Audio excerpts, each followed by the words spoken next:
We've got a number of serious foreign policy issues that we're facing right now. How do you think the president has handled the conflict in Libya?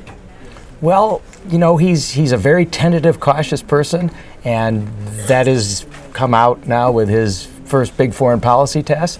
You know, he was kind of sleeping at the switch during the whole Egypt crisis, and I was very disappointed with that. You know, I was actually a Hillary Clinton supporter. I was not happy with any Republicans last time. I'm a maxed out donor to her, so I kind of reluctantly went with Obama, and I thought he's what we needed. But, you know, the guy's been a disappointment. He's depressed.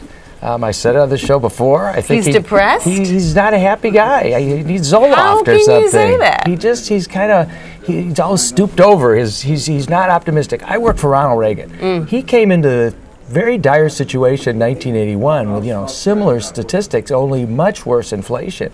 And he was just an optimist, and he created this great enthusiasm and spirit for this country. And I was hoping Obama would do that. So how would you be handling Libya differently right now? Well, I think that, you know, the coalition is good. I think that's good. I think, you know, the world's probably best known terrorist is still in power there. And I think I'd have gone in earlier. Certainly Egypt, I think we just kind of let things lie. And I don't know what that country is going to be like. And it's very scary because Israel, which I am, you know, very concerned about, I am also the first, you know, Republican Jewish candidate for president, and that's, you know, my homeland. And so, you know, it's a tinderbox all around them. They're outnumbered 100 to 1. So, you know, you need to be in there. You need to be more proactive. But you don't go in and nation build like he's doing in Afghanistan either.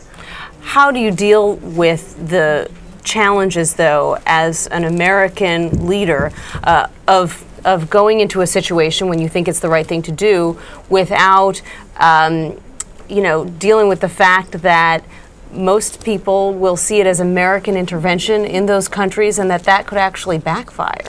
Well, you know, the rebels in Libya are the freedom fighters, and it's, you know, they're trying to overthrow this dictator who's been in power for 42 years, who's, you know, bombing and killing. Don't you give the dictator a rallying cry to say, oh, you know, it's the Americans who want me out. It's not my own people. Well, but the UN sanctions, I mean, the world is against Gaddafi. Finally, you know, even France, who been a partner of his, has turned. So it's time for him to go. I hope negotiations are taking place. You know, I'm more of a conciliator. I get along with people. I want to go and try and work out some deals.